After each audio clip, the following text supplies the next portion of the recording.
na po ang ulan. No? So, ito po ay magandang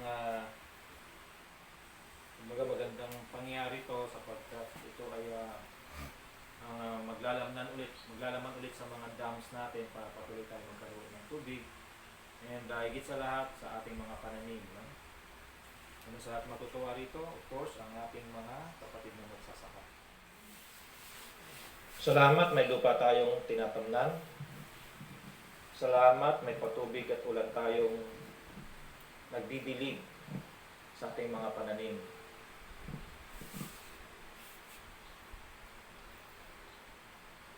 At salamat, may pananim tayo na patuloy na magsusupply sa atin ng bigas o pagkain.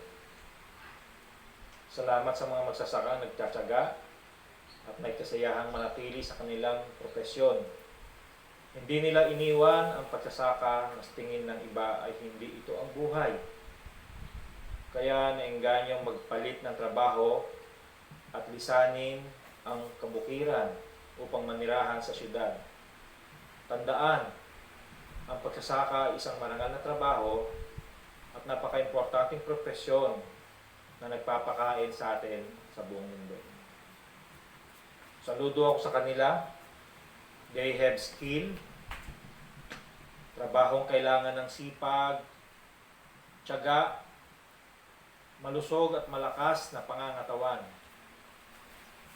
Mahirap na trabaho, hindi trabaho ng mahirap. Salamat sa Diyos sa lahat ng nabanggit promise creation to the works that were entrusted sa anumang kalagayan at pinagkakaabalahan.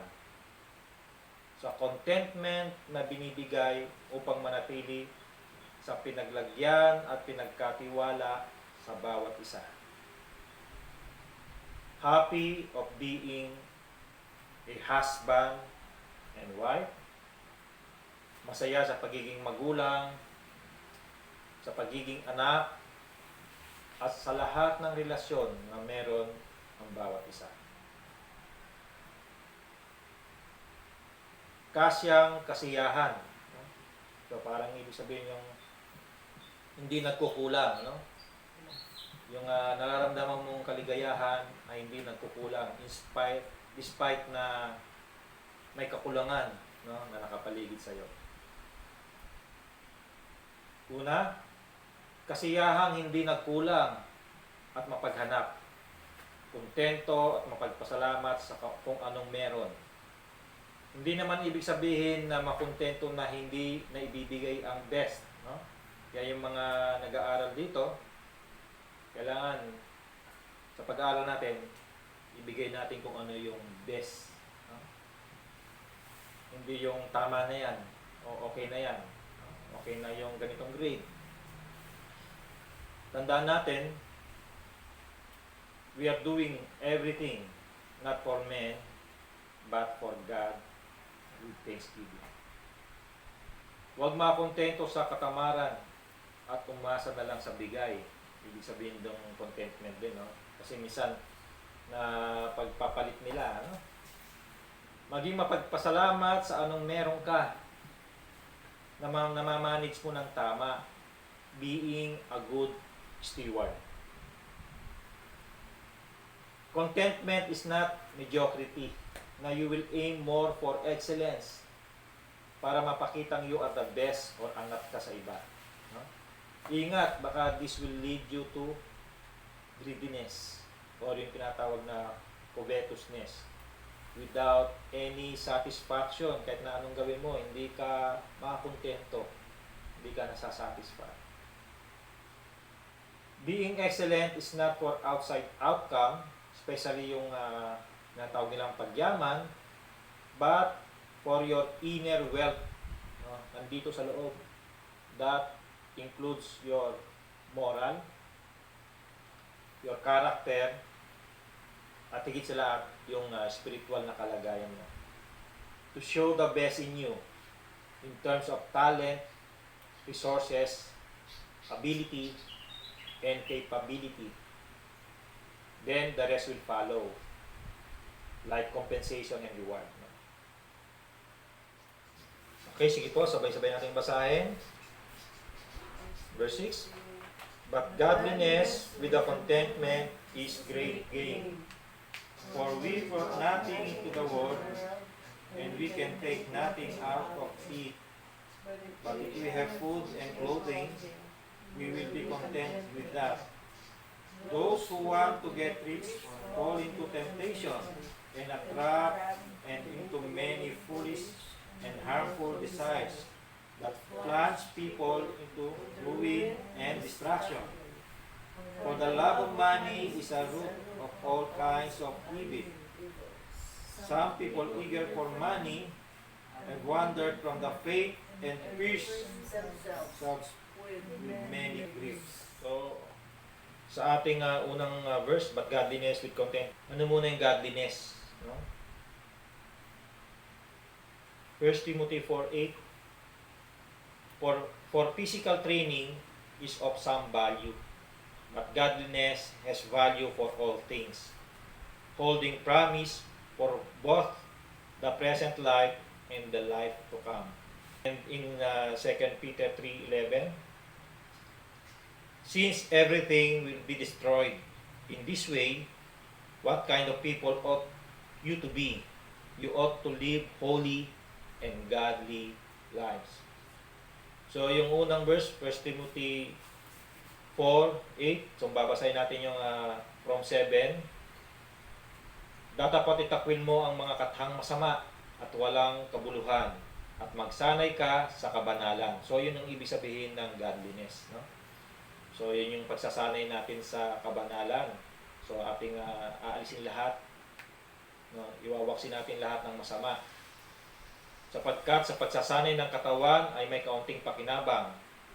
Yung mga nag-exercise, no? Nag-workout. Alam naman natin na mayroong tayong makukuha dyan. Ngunit, yung kabanalan sa lahat ng mga bagay ay pakikinabangan na may pangako sa buhay na ito at sa darating. No? Hindi lamang itong kasulukuyang buhay natin, maging doon sa ini-aim natin, doon sa ating buhay na walang hanggan. Nalalapit na ang pagbabalik ng Panginoon upang wakasan ang lahat. Kaya nararapat sa ating pagkatao ang banal na pamumuhay at pagkamaawain, ang sabi po sa 1 Peter 1:16. For it is written, be holy because I am holy. Kasi kailangan makibagay tayo kung ano yung dadatnan natin sa taas na makasama natin ang Diyos. No? Kung ang Panginoon ay banal, so kailangan tayo din ay maging banal. Kasi pagka wala tayong holiness, hindi tayo pwedeng manirahan kasama siya. No? Kaya yan ang gusto makita sa atin ng Panginoon, yung godliness. Why godliness with contentment? Ang tanong din is, meron bang godliness na walang contentment?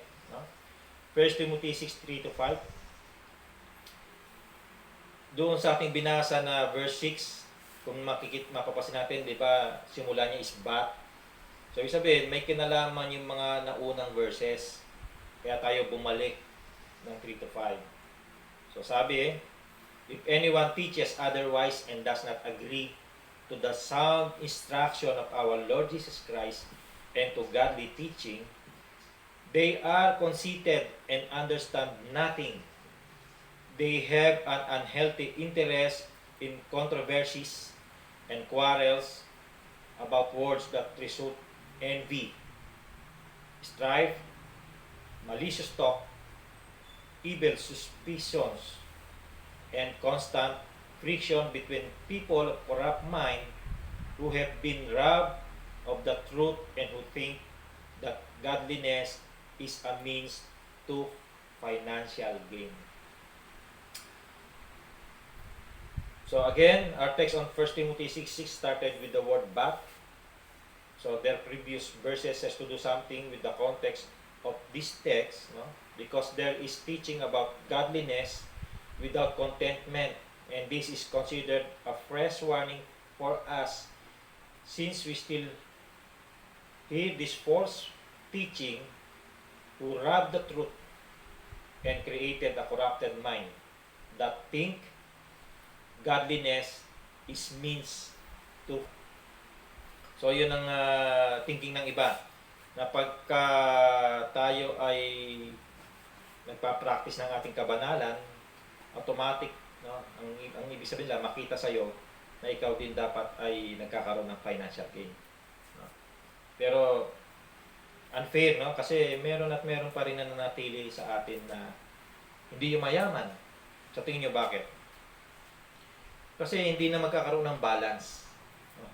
Isipin natin, kung lahat na lang tayo rito ay puro mayaman, wala nang balance. Hindi na mapapractice ng bawat isa yung tumulong sa kapatid na naghihirap.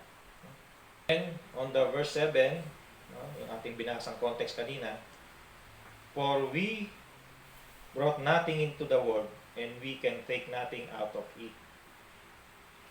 Sabi po sa Job 1:21, and said, naked I came from my mother's womb, and naked I will depart. The Lord gave, and the Lord has taken away. May the name of the Lord be praised. We own nothing. No? Even our life, hindi natin ito pag-aari. Others try to gain something that they do not have. For us, no? Kung tayo naman mga Kristiyano, we have to aim for something that eternal. Hindi yung iiwan lang natin dito.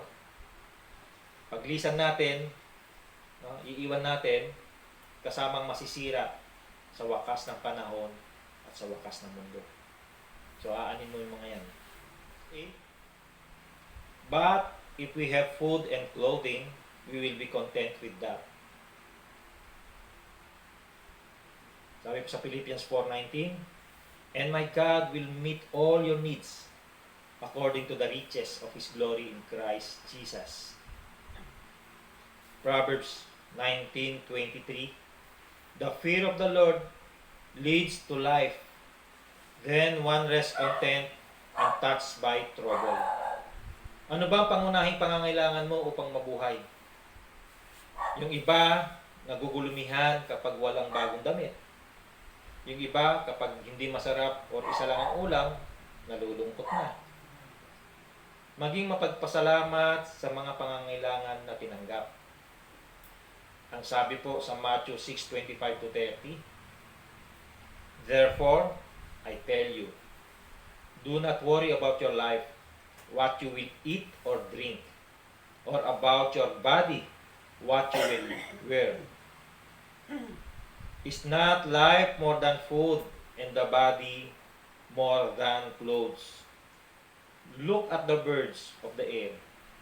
They do not sow or reap or store away in barns, and yet your heavenly Father feeds them. Are you not much more valuable than they? Can any one of you, by worrying, add a single hour to your life? And why do you worry about clothes? See how the flowers of the field grow. They do not labor or spin. Yet I tell you that not even Solomon, in all his splendor, was dressed like one of these. If that is how God clothes the grass of the field, which here today and tomorrow is not thrown into the fire, will He not much more clothe you, you of little faith? No? So kahit pala ganun lang kalit ang pananampalataya mo na hindi ka pababayaan ng Diyos, pero ang Panginoon, nakahanda siyang hindi ka niya talaga pababayaan.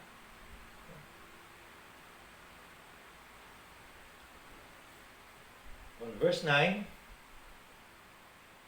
those who want to get rich fall into temptation and a trap and into many foolish and harmful desires that plunge people into ruin and destruction. Sabi po sa Luke 12:15, then He said to them, watch out, be on your guard against all kinds of greed. Life does not consist in abundance of possessions. No? So nakita natin dito, naka-underline ko yung want, no? Because want is different from need.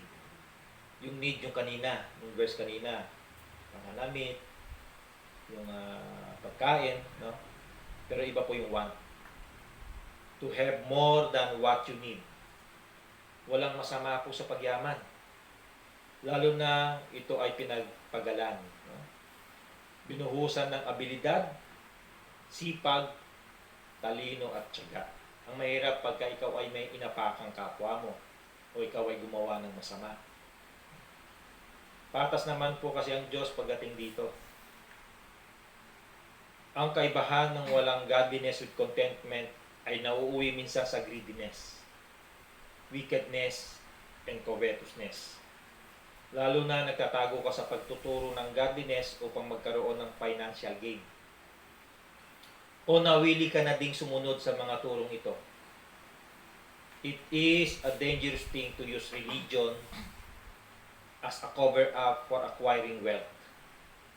This is not a matter of how much we can get, but rather, how much can I give?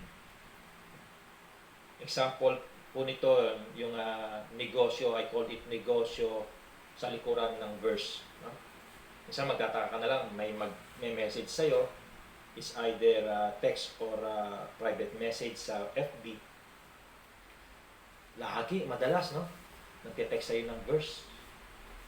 Kabira-bira, yayayain ka na pala. Yung pala, niyaya ka sa isang meeting. Then yung pala is, meron pala sa'yo inaalok na business. Or if you are familiar with those networking business, ano? So, dahil sa, I think, iba talaga yung gusto mo at iba talaga yung paglalagyan mo, no?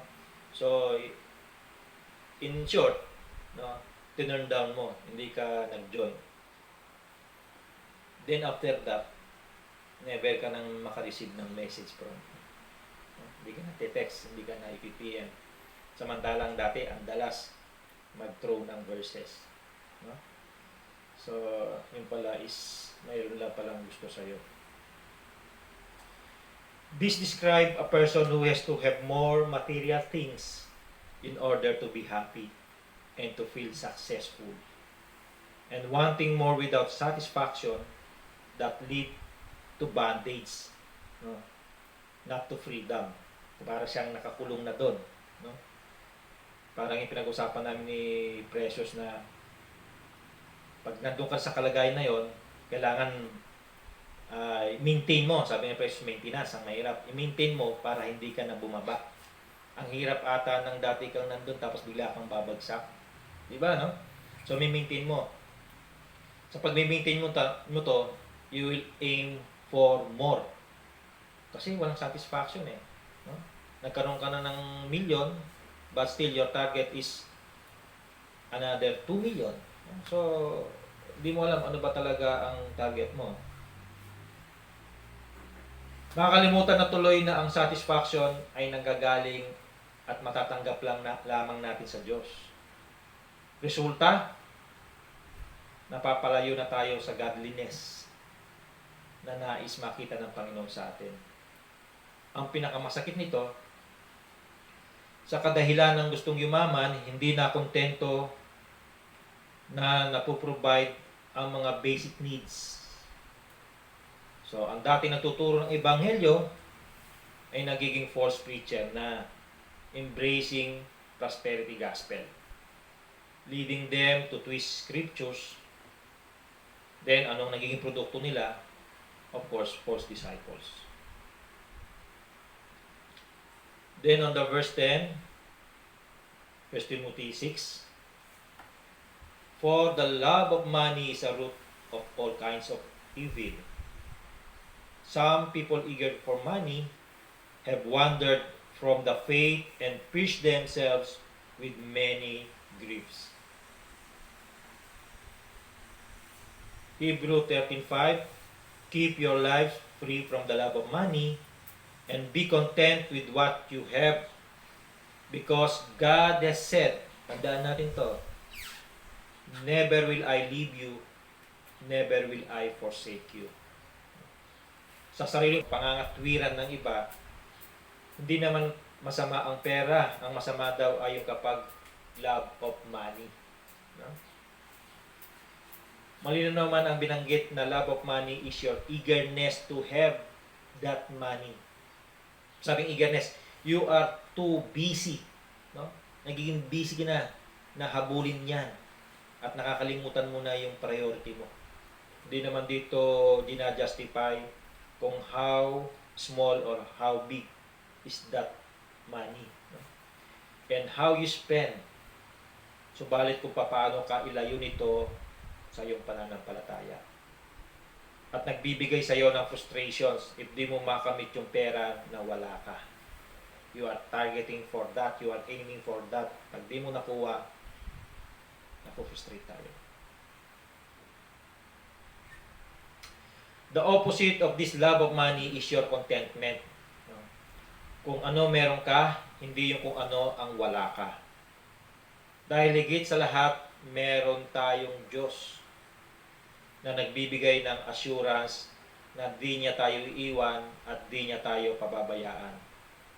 Kahit na walang-wala tayo. Di ba't ang sarap maranasan ang pangakong ito sa panahon na wala at basag ka? Sabi din nila, kung ang pinakamatalino at pinakamayamang hari na nabuhay ay nagpayaman palalo, no? Pinarami pa niyang pinarami ang kanyang kayamanan. How much daw tayo na lesser ang katalinuhan sa kanya? So why don't we aim also for that wealth o kayamanan? So sige, tingnan po natin ang buhay ni Haring Solomon. In Kings 10:23, King Solomon was greater in riches and wisdom than all the other kings of the earth. So totoo po, no? Siya yung sa nabuhay dito, siya yung matalino, pinakamatalino at pinakamayaman. Nagpapatunay dito sa 1 Kings 10:14-15, the weight of the gold that Solomon received yearly was 666 talents, not including the revenues from merchants and traders and from all the Arabian kings and the governors of the territories. Kasi kada meron bibisita sa kanya, may bit-bit yun, no? Gold, silver, and other material things, no? Na gift sa kanya. So these are his splendor, no? Kaya talagang kilalang-kilala si Solomon, kaya madalas siya yung ini-aim na gayahin, no? Kailangan maging matalino ka. Kailangan nasa iyo ang lahat. So, pag nabasa natin yung kanyang istorya, so then bahala na kayo mag-decide kung gusto niyo pa rin gayahin tong si King Solomon. 1 King 10:26, Solomon accumulated chariots and horses. He had 1,400 chariots, dami, no? And 12,000 horses, which he kept in the chariot cities and also with him in Jerusalem. 1 Kings 10:29, they imported a chariot from Egypt for 600 shekels of silver and a horse for 150. They also exported them to all the kings of the Hittites and of the Arameans. So, kolektor pala si Solomon ng mga ginto, no? Mga kabayo at karo. Kumbaga sa panahon ngayon, mga salapi, pera at mga sasakyan ang katumbas niyan, no? So another one is King Solomon's wives. 1 King 11:3-4, he had 700 wives, wow, of royal birth and 300 concubines, and his wives led him astray. As Solomon grew old, his wives turned his heart after other gods, and his heart was not fully devoted to the Lord his God, as the heart of David, his father, had been. So, 1,000 po lahat ng kanyang nakasama, no? So, ibig sabihin, collector din pala ng babae itong si Solomon. So, mga important pa, no? Naguluhan na si Solomon sa dami ba naman ng babaeng pinakisamahan niya, na may iba't ibang paniniwala, iba-iba ang kaugalian, at iba-iba rin po, no? Ang Diyos-Diyosan. Kung yung iba nga, isa lang ang asawa, namumblema na. No? Compared dito kay Solomon na mayroong isang libo. Si Solomon pala ang una at original na James Bond. Oo, 7. Okay. So, Solomon did what a king of Israel is never supposed to do. Bakit? Ginawa daw niya yung hindi dapat gawin. Ano ba kasi yung ibinili ng Diyos sa kanya na sinuway niya? Sabi po sa Deuteronomy 17:16 to 17, tingnan natin kung lahat ng to ba ay sinuway niya o meron naman siyang hindi sinunod, hindi ginawa. The king, moreover, must not acquire great numbers of horses for himself or make the people return to Egypt to get more of them. For the Lord has told you, you are not to go back that way again. He must not take many wives, or his heart will be led astray. He must not accumulate large amounts of silver and gold. Binili ng Diyos to na bago sila magkaroon ng kanyang sariling hari, kasi inas nila sa Panginoon yan, no? So binili ng Panginoon na ito yung mga dapat wag gawin ng magiging hari. 3, no? So lahat sablay si Solomon. Sa pagpapayaman pa nga niya, may isa pa siyang nasagasaan. Ano 'yon? Forced labor. So pag nagpa-forced labor ka, so something na you are oppressing the poor. Kasi maaring sa pagpo-forced labor na to, hindi mo siya nababayaran ng tama or pinipersa mo siyang magtrabaho overtime kung may gusto kang patapos. At ito ay naranasan nila doon sa Egypt. No? So, bit-bit nila. Kaya ito si Haring Solomon, ginawa rin niya itong forced labor. 1 Kings 9:15, here is the account of the forced labor King Solomon conscripted to build the Lord's temple, his own place, the terraces, the wall of Jerusalem, and Hazor, Megiddo, and Gezer. 1 Kings 12:4, your father put a heavy yoke on us, but now lighten the harsh labor and the heavy yoke he put on us, and we will serve you. Yung second verse, no, ito ay sinasabi ng Israelites dun sa kanyang anak na si Rehoboam. Ang gusto nila, tanggalin yung harsh labor o yung forced labor. Pero hindi nakinig ang kanyang anak. Pinagpatuloy niya itong forced labor na to. Anong naging resulta? Nahati, na-split because of this forced labor. The kingdom split into 2. The northern, led by Jeroboam, and the southern kingdom, led by the son of Solomon, Rehoboam. So, Solomon's conclusion about life. So, Proverbs, Ecclesiastes, at saka yung Song of Solomon, yun ay sinulat niya. Proverbs 16:8, better a little with righteousness than much gain with injustice. Ecclesiastes 3:13, that each of them may eat and drink and find satisfaction in all their toil. This is the gift of God. Ecclesiastes 5:10, whoever loves money never has enough. Whoever loves wealth is never satisfied with their income. This is meaningless. So lang, ang kayamanan ng tao ay hindi yan nasusukat on how much you earn, but on how much you save. Paano ka makapag-save? Of course, kasama dyan on how much you spend.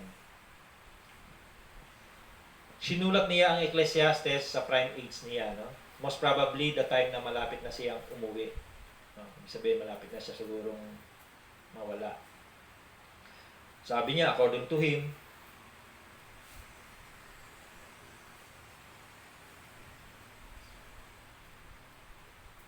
Wisdom, pleasure, work, power, riches, religion, and other things have some value and are useful in the proper time and place, but they have lasting value only if God is the center of a person's life.